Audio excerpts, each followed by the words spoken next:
Well, hello, everybody. I'm very happy to be here. My name is Modiara. If you don't know me, I've been working in the recruiting and employer branding industry for the whole of my career, which is a little bit boring, but it also means that I'm still not bored. And today I want to tell you something about something that is underappreciated within the talent strategy industry. It's about proving the value of employer branding. I basically want to explore with you how metrics, momentum, and mindset all come together to show real business impact. I'm going to share some of my insights in why measurement isn't optional. I'm going to explore some KPIs that really matter and also talk about building reports that help you influence decision making. Showing some current trends within B measurement and then wrapping it up with a Q&A. As said, if you have some questions after that we cannot answer, feel free to hit me up, send me a LinkedIn invite or whatever you would like to engage with me. Um, Hmm.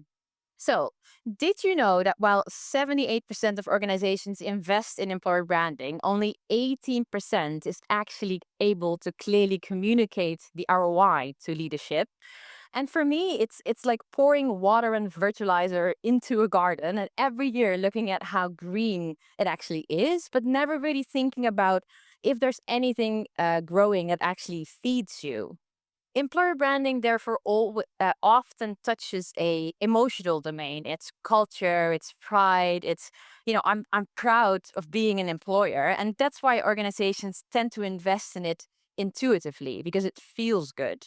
But without the discipline of measurement, this will always remain stuck in this emotional sphere, as in. The reason why a lot of leaders and a lot of people in recruitment still feel that employer branding is something fluffy, and I think that employer branding should evolve beyond storytelling. We've been talking about storytelling and employer branding for years now, and many also still see employer branding as a reactive tool. If you look at the changes in the TA industry from a decline in 2020 when it comes to the TA vacancies to an increase in 2021 and 2022, we now actually saw another slowdown in 2023 and 2024. There's changes. There are AI components coming in. There's a shift towards skills based hiring. And in order to demonstrate a strategic approach, I think we need to shift from hard to measure efforts to performance driven predictions. So I'm going to phrase it again, from hard to measure efforts to performance driven predictions. And the reason why I'm phrasing it like that is because if we talk about employer branding, a lot of people say, yeah, I find it hard to measure. I don't really know what to look at. And I think that we need to make employer branding measurable as any other business aligned function. And it is measurable. And I kind of hope that I can give you a few steps today to and make you walk away, take the data tomorrow, and start reporting on your efforts. Because measurement builds trust. It's non negotiable from my perspective. It drives better hiring and it also aligns brand work with core business priorities. So if you use your data, you can earn your seat at the decision making table. And therefore, we need to shift our mindset. I cannot phrase this often enough.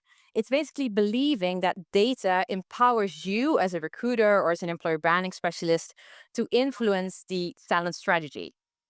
That starts with your employer branding metrics funnel that needs to be aligned with your candidate journey to be able to review and influence your employer branding strategy. Brand awareness is one of those first steps that we all hopefully know that will help you to understand how you're known by your target audience. The next phase is understanding how desirable you are as an employer. And while you have that attention, you want to capture and hold on to that, moving in that interest into an application. And if you then want to know, are my employer branding efforts actually working? I would recommend to, for example, measure the percentage of applications that pass that screening or assessment phase. So once you then map your metrics on that candidate journey, the next step is to identify which KPIs matter most to your goals. And the reason why I'm saying that is because throughout my career, I work with a wide range of employer branding metrics, far more than what are shown here. But I just wanted to simplify it for you. So you take your candidate journey, you pick one of the categories that you're thinking is applicable to you, then you kind of think about the primary goal that you have, and you can connect some high-level KPIs to that. When reviewing these KPIs, we have to be mindful that there are metrics that look good and that there are metrics that actually drive results. And this is something that a lot of people don't really think about because not all metrics are created equally. You have vanity metrics like likes or followers that are more service level metrics, but you also have strategic metrics that are tied to candidate movement and business outcomes, which in my perception actually matters. For example, likes versus leads or applications, however you want to call that, event registrations, but also followers and audience fit, impressions or engagement rate. And to dive into that a little bit, like you can report on your follower growth, right, for your Instagram page and say, oh, yeah, I gained 100 followers. But how many of those 100 followers are actually the people that you want to attract? And this is kind of the depth that I would focus on when it comes to metrics and measuring, to really choose metrics that reflect that candidate movement in your journey. So we now looked at why measurement isn't optional and explored some KPIs that matter. And I would have loved to kind of deep dive into all these different metrics and to kind of talk about your recruiting goals and think, oh, yeah, how can this help you make your metrics more actionable and align with business outcomes? I can talk about that the whole afternoon, but it's the last session of the day. I also had to make a choice and kind of like, okay, what are we actually going to continue with? And I chose to continue a little bit higher level into next steps you can take once you captured your data or small elements of data, depending on what you have access to. And the reason why I wanted to do that is because I want you to walk away with something that really can help you prove that added value of employer branding and also give you something that will help you if you have no resources, no fancy employer branding dashboard, just practice. So I want to focus on knowing how to read and interpret some of the key metrics in the following steps, learning how to build and present a basic report, and translate those insights in stakeholder relevant actions. Hope you're ready, because this way, I believe you can gain confidence in using the data to show that added value of employer branding tomorrow. So let's start at the beginning. Step one, from zero to something. Every great measurement journey starts with messy data, unanswered questions, and a small win. Key talking points for you to consider are: what questions are we trying to answer when it comes to employer branding efforts and the outcome ROI? What data do we already have? What is surprisingly easy and hard or hard? And what is a small win that help us to show the ROI of our employer branding efforts?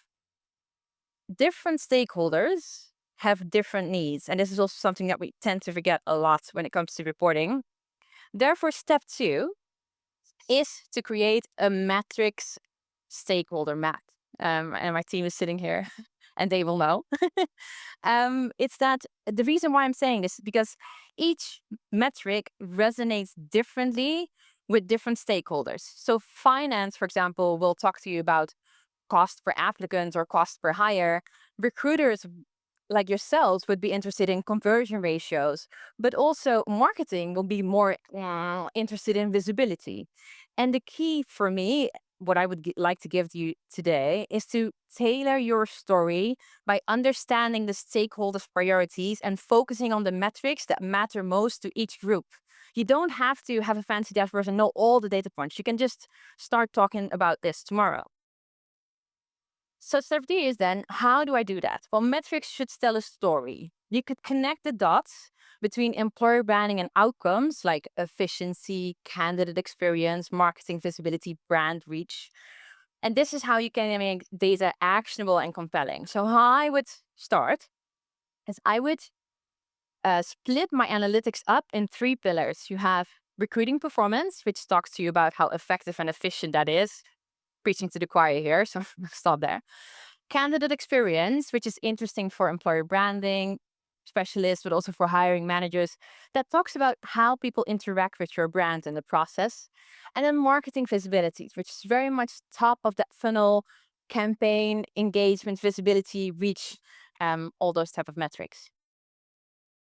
Once you mapped your pillars, you can then put the metrics that are connected to those different storylines or pillars under it and decide for yourself which metrics are interesting for the organization that I work for and which are the ones that I want to dive into.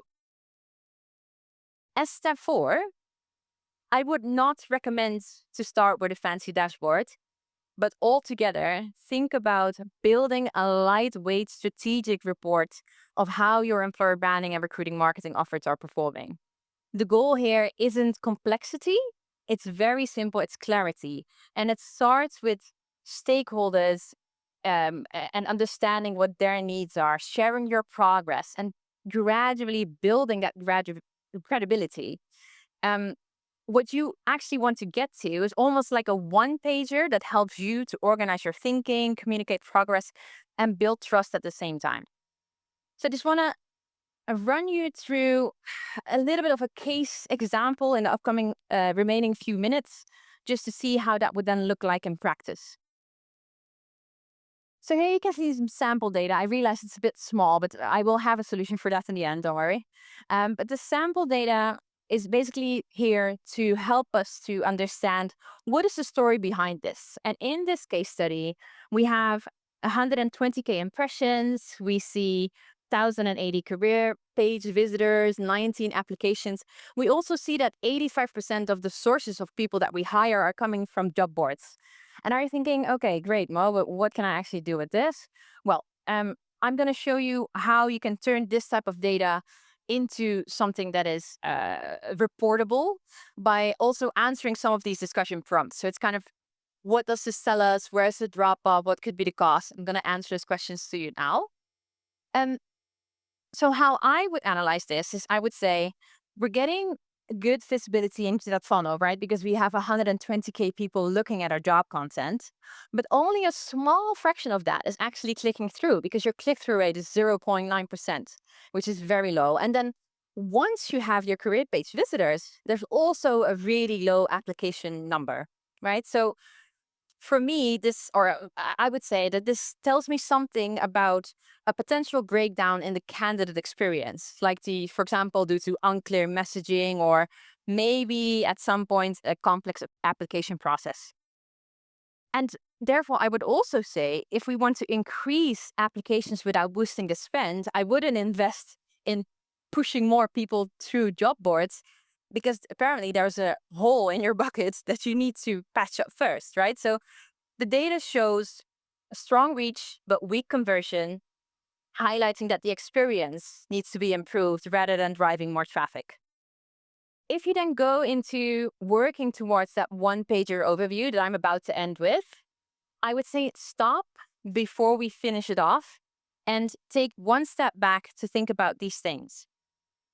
There are a few parameters that I would advise you to set when it comes to building actionable reporting that business leaders can understand and value today. So once you formatted your funnel overview, those insights and next steps that I just showed on the last slide, I would say that you can help communicate the value of employer branding and the data that you have more effectively by one, making sure that your data is connected to the business goals. And you're going to talk like, come on, I always do this. No. Rethink your process and really make sure it's not only anchored in your business goals, but it's also connected to your employer branding goals. I would say maybe even the other way around, where your employer branding goals should be aligned with your business goals, right? Then for the other elements of your reporting, I would always bring a before and after scenario. Then to make it even more digestible, try to visualize some kind of a conversion funnel, like what I just kind of did verbally. Like, okay, I have so many visitors, so many impressions, visitors, and so many applications. And if possible, if you have access to this or if you have time for it, use a dashboard. So for example, Power BI, Looker, Tableau, Google Data Studio, or maybe a vendor that offers that for you. So bringing that with the data overview that I shared back into one overview, I simply just added, and you're going to laugh about the simplicity of it, but I simply just added 2 sentences about business alignment. And how in this scenario, I would talk about it is, with our recruiting marketing efforts, we try to support scalable hiring for growth also support better DE&I, and we have the goal to lower our cost per hire. The challenge, dear stakeholder, is that we have high visibility but poor application conversion and an over-reliance on paid sources. If you then bring all of that back into one overview with maybe like some funnel here, whatever, then it's just a matter of the stakeholder that you're talking to whip up some of these elements to answer the questions that they might have. So a marketeer will talk to you and say, "Oh yeah, but what about I don't know the source mix, or where does it drop?" Or maybe your hiring manager would be like, "Do we need to simplify the application process then?" So there are different recommendations that you can make, all in one report, super easy, super effective, just for you to take away. As said, would also like to highlight some trends in EB measurements, because I think EB measurement is still relatively young or not really developed in the industry. And some of the trends that I've been seeing focusing on this a lot is one, attribution modeling. I mean, this is something that I'm not is not new, but it's UTM tracking pixel, CRM tracking, etc.